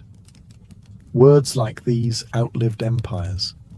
And then, as quietly as she appeared in the records, she faded. Much of her work is lost, burned, buried, or dismissed. But what remains proves one thing. She didn't need monuments. Her poems were her monument. And today, when we speak of passion in verse, of love without shame, of longing that defies centuries, we are still whispering the name Sappho. To understand Sappho, you must first understand Lesbos, the island that cradled her voice. Lesbos was no backwater. In the ancient Greek world, it was a flourishing hub of art, music, and philosophy. With its fertile valleys, olive groves, and coastal winds scented with salt and flowers. Lesbos was both a physical paradise and a cultural gem. It wasn't Athens. It didn't need to be. It had its own rhythm, slower, more sensual, and steeped in lyric tradition. Here, music wasn't decoration, it was devotion. The lyre and aulos echoed through homes and temples. Poetry was sung, not read. And in this world of sound and nature, Sappho's voice was born. She lived in the city of Mytilene, the island's bustling heart. Politics thrived here, and so did art. The island boasted poets and philosophers, rival factions and shifting alliances. Sappho herself was once exiled, perhaps to Sicily, amid political unrest. But it was always Lesbos that drew her home. It was her muse. Lesbos was also a space of female community, rare in the ancient world. Aristocratic girls were educated in music, poetry, and ritual. Some scholars believe Sappho led a kind of theasos, a circle or school where young women learned the art of lyric poetry, dance, and devotion to the goddess Aphrodite. This was not formal education as we know it, but a sacred, creative sisterhood. Here, bonds formed that were emotional, intellectual, and possibly romantic. Sappho wrote directly to these women, not as abstract muses, but as real presences in her life. She addressed them by name, mourned their departures, celebrated their beauty, and confessed her love with searing honesty. In one fragment she writes, "I have not had one word from her. I beg you, bring her back to me." These lines don't come from myth or theatre. They come from a lived world, a circle of women singing by lamplight, weaving emotion into song. And though time would later distort her legacy, framing it with scandal or speculation, Lesbos was the soil from which her truth grew. Not just a location on a map, but a cultural cradle of passion, artistry, and female expression. Sappho didn't just live on Lesbos. She became Lesbos, its breath, its heart, its voice. In an age when the great epics of Homer praised gods and heroes, and men filled scrolls with battles and conquests, Sappho wrote about the heart. She didn't sing of war, she sang of a trembling hand, a shy glance, a voice that made her body shiver. She was one of the first poets in Western history to write in the first person, I, not just narrating events, but feeling them. And what she felt was love, longing, jealousy, tenderness, and desire. Most astonishing of all, she wrote as a woman, to women, about women. In ancient Greece, a woman's voice was often confined to the home, or silenced entirely. Public life, literature, politics, philosophy, these belonged to men. But Sappho stepped outside those walls, not with rebellion, but with rhythm. Her poetry did not demand space, it created its own. A private universe where emotion was not weakness, but power. And within that space, she did something radical. She named the women she loved. She didn't reduce them to symbols. She didn't speak in metaphor alone. She remembered their laughter, their perfume, the way they braided their hair. In one fragment, she describes the sensation of seeing a beloved. He is equal to the gods, That man who sits beside you, who listens to your sweet voice and watches your lovely laughter. Oh, it makes my heart beat fast. Here, Sappho is the onlooker, watching the woman she adores speak to another. Her jealousy is quiet, aching, deeply human. In just a few lines, she captures the full weight of unrequited love, something every listener, then or now, can understand. Her words carried the erotic, but never the vulgar.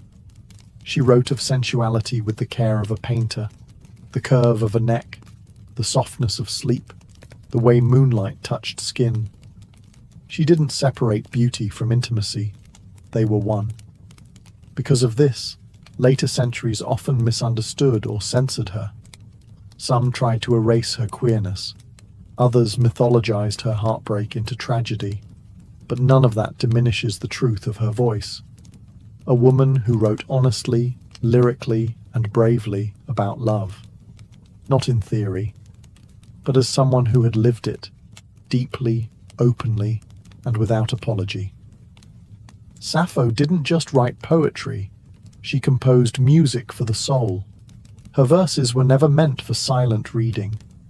In ancient Greece, poetry was alive.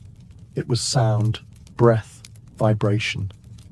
Sappho's form was the lyric, short and intensely personal, meant to be performed with a lyre, a small stringed instrument cradled in the lap, plucked gently while the voice carried the words like a breeze over the sea.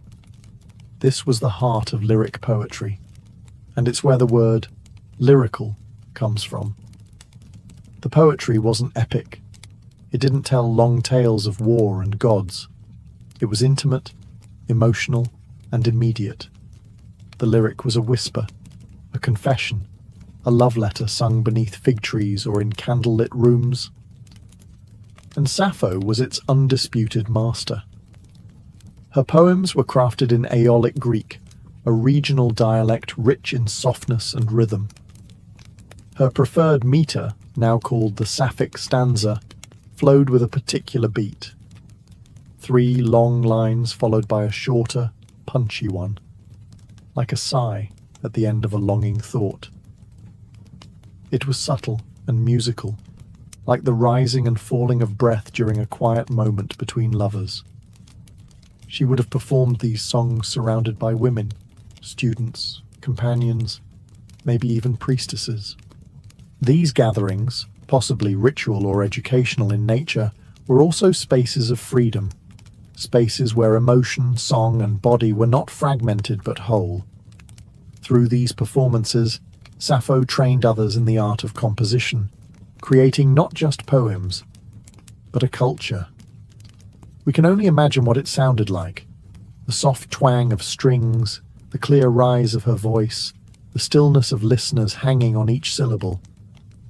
Many of her poems open not with statements, but with questions or invocations, like the start of a conversation or a prayer.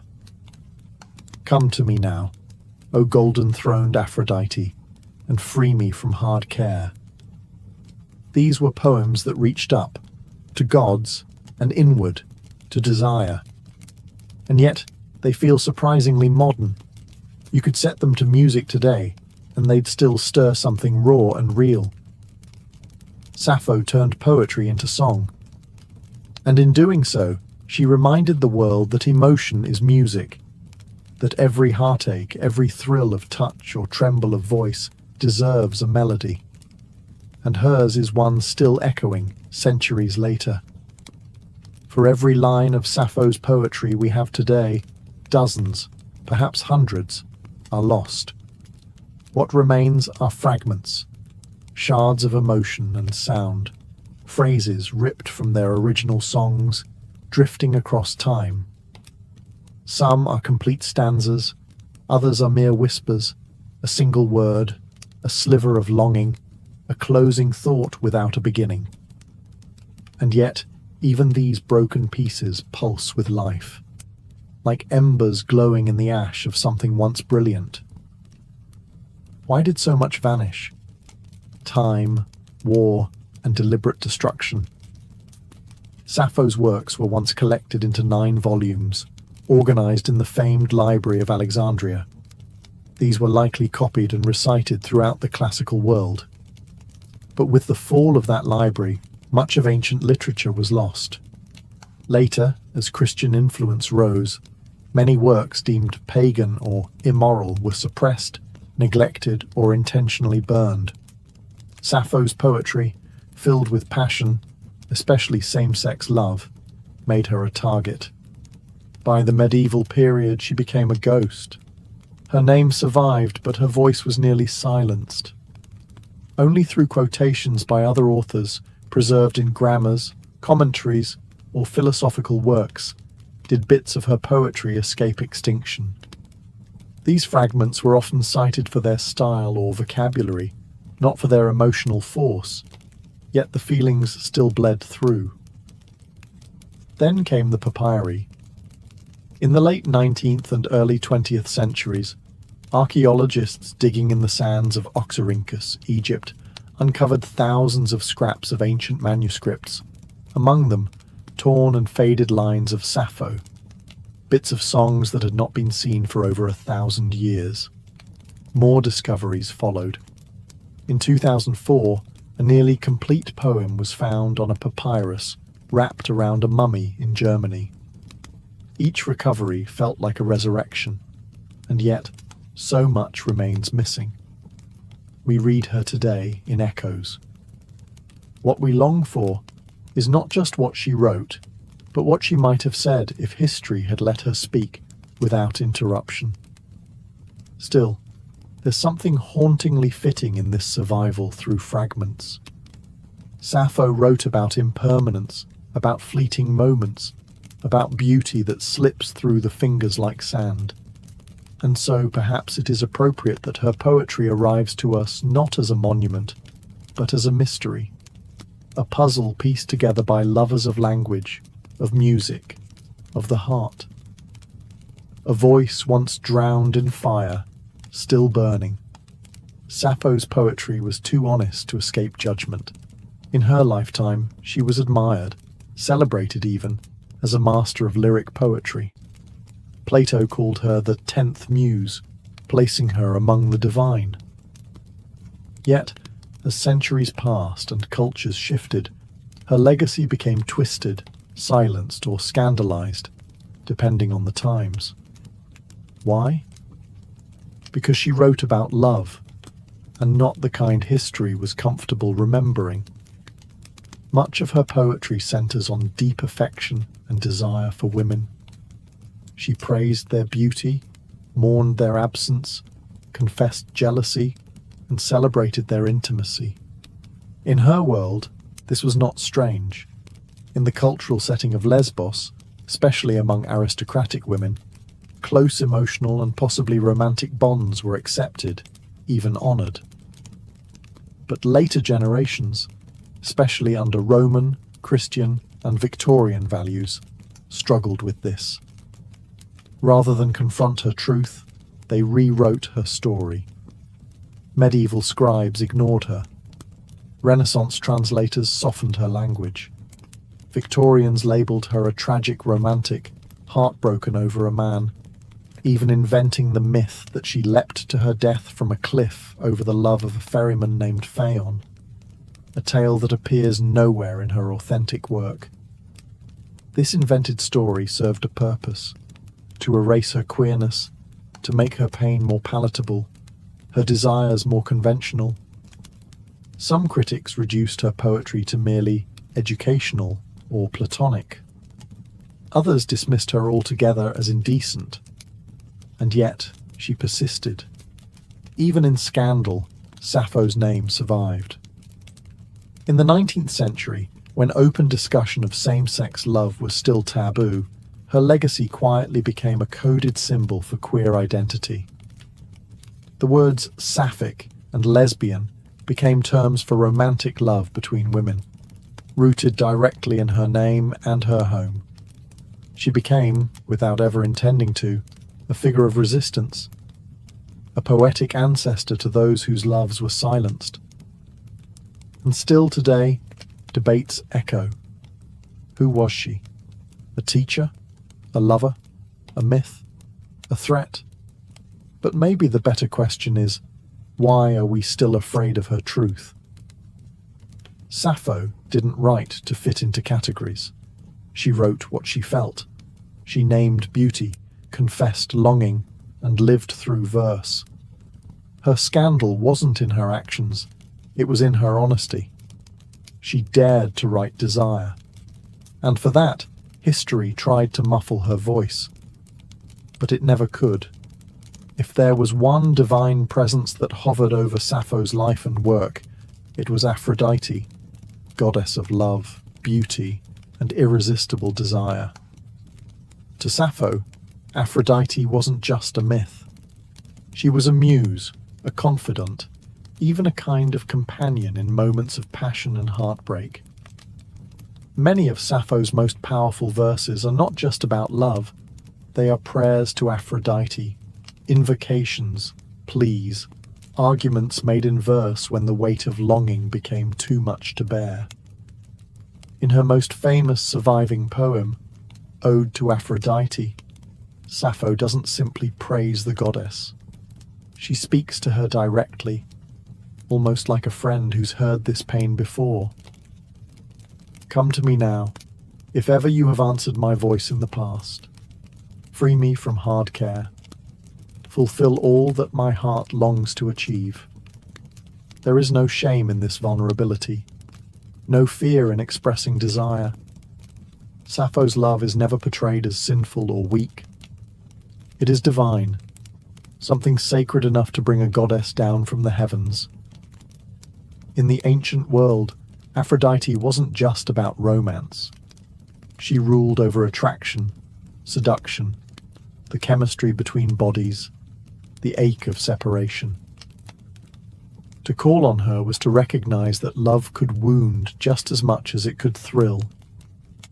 Sappho captured that duality perfectly. She didn't idealize love. She lived inside its contradictions.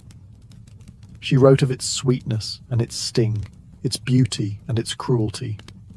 In another poem, she writes, "Love shook my soul like the wind on the mountain troubling the oak trees." Here, love isn't gentle, it's violent, elemental, something that tears through the self without asking permission. By placing Aphrodite at the center of her emotional world, Sappho elevated longing into something mythic. Her poems blurred the line between the personal and the divine, between everyday emotion and cosmic force. And in doing so, she helped build a literary legacy where love wasn't just a theme, it was a form of worship. For Sappho, Aphrodite wasn't an abstract deity. She was a mirror, a force that reflected back all the intensity, the confusion, and the beauty of the human heart. And in every line of Sappho's verse, the goddess of love listens and replies. Like her poetry, Sappho's death is a mystery wrapped in myth. No one knows exactly when she died, how old she was, or even where she spent her final years. Some say she died peacefully on Lesbos, surrounded by the sea and the songs she loved. Others, especially later Roman poets, spun tragic fables, that she leapt to her death from the white cliffs of Lefkada, heartbroken over an unrequited love for the handsome ferryman Phaon. But there's no historical evidence for that story. It seems more like an invention, a way for a male-dominated literary tradition to reframe her love and suffering into a heterosexual tragedy. It turned the powerful, poetic voice of a woman who loved women into a victim of unreturned affection for a man. A neat ending, perhaps, but a false one. The truth is simpler and more profound. Sappho disappeared as quietly as she arrived. After her death, her work lived on for centuries. She was studied by philosophers, quoted by playwrights, and sung in performances across the ancient Greek world. Her poetry was preserved in 9 books, a treasure trove of lyric verse. For a time, her fame rivaled Homer's. But history is not kind to voices that challenge its norms. With the rise of the Roman Empire and, later, the dominance of Christian moral codes, Sappho's openly emotional and sensual poems, especially those celebrating female love, fell out of favour. Her writings were no longer recopied, her volumes left to decay in libraries that would eventually burn or crumble. Some believe her works were intentionally destroyed by early church officials who saw her songs as dangerous. By the Middle Ages, her name remained, but her words were mostly gone. It would take over 1,000 years before fragments of her verses resurfaced, unearthed from Egyptian trash heaps or quoted in ancient grammars. Piece by piece, she was reborn, not through myth, but through survival. Her death may be lost to time, but her disappearance was never total. She lingered in whispers, in stolen lines scribbled in margins, in the persistent ache of voices that refused to be forgotten. Sappho didn't need a heroic death. Her poems were already immortal, and in the gaps where her words once lived, we can still feel the shape of her spirit. Yearning, unfinished, but never truly gone. Sappho's life may be lost in shadows, her verses scattered and incomplete, but her influence has never dimmed. If anything, it has only grown stronger, like a candle that flickers but refuses to go out. In every age, someone has rediscovered her. In the Renaissance, scholars pored over her fragments, marveling at her delicate command of emotion. In the Romantic era, poets like Byron and Shelley invoked her name. In the 19th and 20th centuries, as conversations around gender and identity began to reawaken, Sappho became a symbol of queer resilience, of feminine artistry, of emotional freedom. Her name lives on in language itself. Sapphic, used to describe romantic love between women. Lesbian, taken from the island of her birth, now a global identity. These words are not just terms, they are echoes of her life, proof that a voice can ripple across millennia and still reshape how we understand love and expression. Artists, writers, and musicians continue to be drawn to her. Painters have imagined her at the lyre, bathed in moonlight.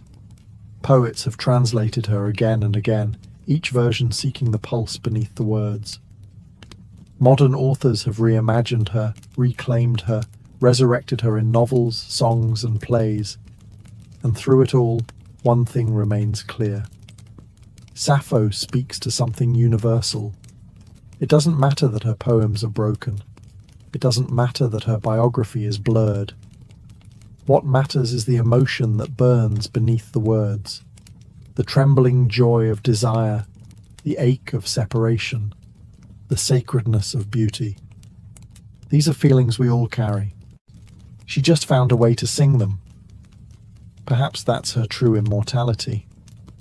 Not the marble statues or the scholarly footnotes, but the way a few lines from over 2,000 years ago can still make someone pause, breathe, and feel less alone. Sappho's gift was never just poetry. It was presence. She made feeling an art. She made longing a form of truth. And in doing so, she became more than a poet. She became a mirror for anyone who has ever loved quietly, deeply, or in defiance of the world. And as long as human hearts break and heal through language, Sappho will remain, not just remembered, but felt.